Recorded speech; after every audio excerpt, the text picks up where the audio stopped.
नमस्कार, आप देख रहे हैं द रेल ऑन टॉप और मैं हूं Nikhil. Disney Hotstar special Ajay Devgan starrer Bhuj the pride of India का ट्रेलर हमारे सामने है। ये फिल्म भारत पाकिस्तान के बीच हुए 1971 के युद्ध के दौरान हुई एक लड़ाई की कहानी कहना चाहती है। 8 दिसंबर 1971 की बात है। रात में भारतीय वायुसेना के एक ठिकाने पर हमला हुआ। भुज की जो एयर स्ट्रिप थी, पाकिस्तानी वायुसेना वहां पे आई और उसकी बमबारी में एयर स्ट्रिप बर्बाद हो गई। वायुसेना किसी भी कीमत पर भुज के एयर स्ट्रिप को दोबारा लड़ाकू विमानों के उड़ान भरने लायक बनाना चाहती थी। इलाके में तैनात बीएसएफ ने हाथ बटाया, लेकिन लोग कम पड़ गए। तब भुज के कलेक्टर से मदद मांगी गई और जब पास के गांव माधापार में लोगों को ये बात मालूम चली तो वो युद्ध के बीच वायुसेना की मदद करने को तैयार हुए। राजी राजी खुशी खुशी गए। 300 ग्रामीण, जिनमें से ज़्यादातर महिलाएं थी, उन्होंने वायुसेना का हाथ बटाया और एयर स्ट्रिप को दोबारा तैयार किया। ये ऑपरेशन स्क्वाड्रन लीडर विजय कर्णिक के नेतृत्व में चला था, जिनकी पहचान आज 71 के युद्ध के वॉर हीरोज के रूप में हम करते हैं। भुज इसी कहानी को सिनेमा के माध्यम से कहने का एक प्रयास है।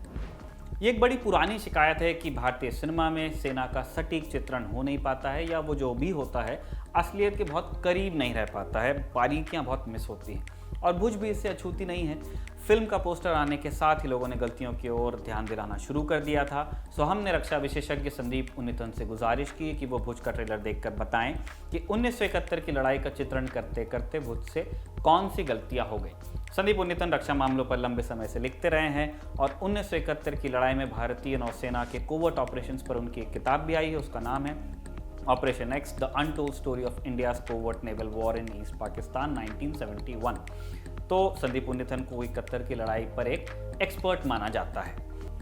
पहली गलती जिसकी तरफ संदीप इशारा करते हैं वो भुज के पोस्टर में ही सामने आ गई थी, ट्रेलर में भी दिखती है। अजय देवगन के पात्र को वायुसेना की नीली वर्दी पहने हुए दिखाया गया है, जबकि तब भारतीय वायुसेना की वर्दी खाकी हुआ करती थी। इस वर्दी को आप 1971 के युद्ध की सबसे चर्चित तस्वीर में भी देख सकते हैं, जो सरेंडर वाली तस्वीर है। 16 दिसंबर 1971 को पूर्वी पाकिस्तान की सेना ने भारत की सेना के सामने आत्मसमर्पण किया। इस तस्वीर में आपको मेज पर 2 लोग बैठे नजर आते हैं, पाकिस्तान की सेना के लेफ्टिनेंट जनरल ए नियाजी और भारत की तरफ से सेना की पूर्वी कमान के GOC lieutenant general Jagdish Singh Arora. इनके पीछे बाएं से दूसरे पे खड़े हैं एयर मार्शल हरिचंद दीवान। एयर मार्शल दीवान भारतीय वायुसेना के पूर्वी कमान के अध्यक्ष थे और इसी नाते पूर्वी पाकिस्तान पर भारतीय वायुसेना के सभी ऑपरेशंस के लिए जिम्मेदार भी। जो वर्दी एयर मार्शल दीवान इस तस्वीर में पहनकर आए हैं, दिख रहे हैं, वही तब वायुसेना की वर्दी होती थी।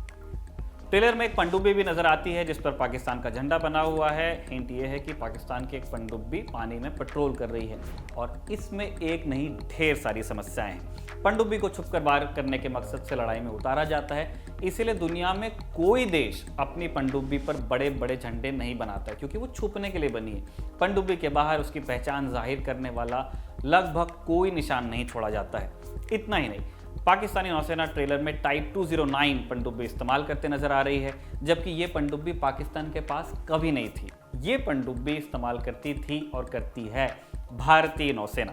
जी हाँ, जर्मन तकनीक वाली ये पनडुब्बियां भारतीय नौसेना के बेड़े में 1986 से शामिल हुई और इन्हें पहली पनडुब्बी आईएनएस शिशुमार के नाम पर शिशुमार क्लास की सबमरीन्स कहा जाता है। ऐसी 4 पनडुब्बियां आज भी हमारे बेड़े में हैं, सर्व कर रही हैं। ट्रेलर में पाकिस्तान की आर्मी टैंक्स लेकर हिंदुस्तान पर हमला करने की तैयारी में नजर आ रही है। यहाँ भी ठीक पनडुब्बी वाली गलती हुई है। ये टैंक T-90 टैंक्स के जैसे दिख रहे हैं, T-90 टैंक्स ही हैं और इनका इस्तेमाल पाकिस्तान नहीं भारत की सेना करती है। हम इन्हें T-90S भीष्म टैंक कहते हैं। अब मज़ेदार बात यह है कि 1971 के युद्ध के वक्त T-90 टैंक्स बने ही नहीं थे। 1992-93 में पहली बार रूस की सेना को T-90 टैंक्स मिले और भारत के पास ही आए कारगिल की लड़ाई के भी बहुत बाद 2000s में, अर्ली 2000s में। 1971 की लड़ाई में पाकिस्तान की तरफ से मुख्यतया पैटर्न टैंक्स इस्तेमाल हुए थे, जो अमेरिका से लाए गए थे। भारत ने T-55 और सेंचुरियन जैसे टैंक्स इस्तेमाल किए थे। मैंने पॉपुलर प्लेटफॉर्म्स के नाम लिए गए हैं। दोनों सेनाओं ने और भी कई टैंक्स फील्ड किए थे। ट्रेलर में हम भारतीय वायुसेना को एक MiG-21 लड़ाकू विमान इस्तेमाल करते हुए देख रहे हैं, जबकि ये विमान तब भारतीय वायुसेना के पास नहीं था। अब आप ये पॉइंट आउट करेंगे कि भैया MiG-21 तो हमने 1962 में खरीद लिए थे, और ये भी एक फैक्ट है कि MiG-21 ने 1971 की लड़ाई में हिस्सा लिया था। लेकिन दिक्कत यह है कि तब हमारे पास MiG-21 के शुरुआती वेरिएंट्स हुआ करते थे, जैसे MiG-21 FL। ट्रेलर में आप जिस विमान को देख रहे हैं वो है MiG-21 बाइसन। इसे मिग 21 को अपग्रेड करके बनाया गया था। हिंदुस्तान की जो वायुसेना है उसके हिसाब से इसको टेलर मेड एक एयरक्राफ्ट बनाया गया और उसका नाम रखा गया मिग 21 बाइसन। बाइसन 1990 के दशक के आखिर में जाकर भारतीय वायुसेना को मिला था। बालाकोट एयर स्ट्राइक के बाद जब पाकिस्तानी वायुसेना ने भारत पर हमला करने की कोशिश की, तब विंग कमांडर अभिनंदन वर्धमान जो विमान लेकर के पाकिस्तानी विमानों का सामना करने उतरे थे, वो मिग 21 बाइसन ही था। भुज के ट्रेलर में हमें एक विमान वाहक पोत भी दिखता है, लेकिन जैसा विमान वाहक पोत नजर आ रहा है वैसा न भारत न पाकिस्तान के पास कभी था। पाकिस्तान की नौसेना के पास कभी कोई विमान वाहक पोत रहा भी नहीं है। लेकिन यहाँ एक कैवेट है, भुज को एक छूट दी जा सकती है इस मामले में। 1971 की लड़ाई में भारत पर दबाव बनाने के लिए अमेरिका ने अपने विमान वाहक पोत यूएसएस एंटरप्राइज को भेजा था। अगर फिल्म इस पहलू को दिखाना चाह रही होगी इस एक शॉट के जरिए, तो ट्रेलर में दिखाए गए विमान वाहक पोत को गलत नहीं कहा जाएगा। अब आते हैं इस सवाल पे कि ये गलतियां हैं या इनको क्रिएटिव फ्रीडम के नाम पर खपाया जा सकता है। सेना या किसी भी और पेशे का सटीक चित्रण सिनेमा में करना एक बहुत मुश्किल काम है और इसीलिए ऐसी किसी फिल्म को बनाते वक्त सलाहकार रखे जाते हैं जो बारीकियों का ध्यान रखने में फिल्मकार की मदद करते हैं। फौज का चित्रण करते वक्त फौज में रह चुके या फिर फौज की बारीक समझ रखने वाले सलाहकारों की मदद ली जाती है। इसी तरह अगर आप कोई पीरियड फिल्म बना रहे हैं तो आप उस पीरियड के एक्सपर्ट की मदद लोगे। लेकिन सेना के मामले में बिल्कुल सटीक चित्रण एक समस्या पैदा कर सकता है। वो इतना कॉम्प्लिकेटेड हो जाएगा कि आम दर्शक उसे समझ नहीं पाएगा, क्योंकि बहुत सारा मिलिट्री जार्गन होगा जिससे अमूमन लोग समझते नहीं हैं। इसलिए फिल्मकार कई बार कुछ प्रयोग करते हैं जिनसे दर्शक को ये समझने में थोड़ी आसानी हो कि जो वो देख रहा है वो क्या है।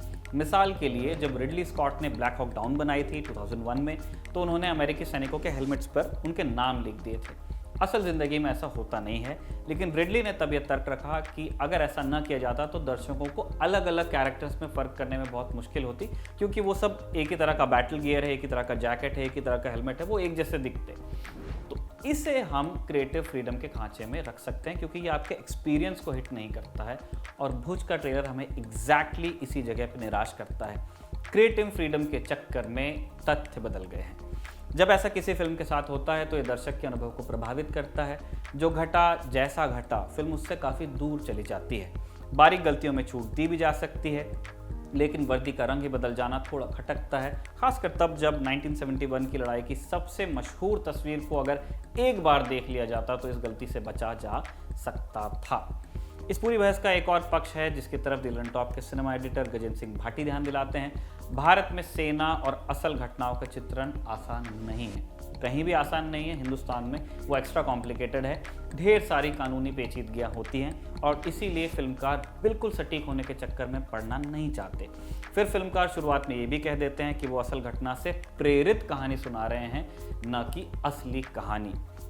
अब ये आपको फैसला करना है कि भुज में ये जो सारी दिक्कतें हैं उन्हें आप क्रिएटिव फ्रीडम के खांचे में रखेंगे, उसको कॉन्टेक्स्ट में समझेंगे, या फिर इसे अपने अनुभव को प्रभावित करने वाला मानेंगे। कमेंट बॉक्स में लिखकर बताइए कि ये वीडियो आपको कैसा लगा, ये जानकारी आपको कैसा लगा। रखवाले और सिनेमा के बीच का हमारा एक क्रॉसओवर। अगले किसी वीडियो में आपसे फिर मुलाकात होगी, तब तक के लिए शुक्रिया।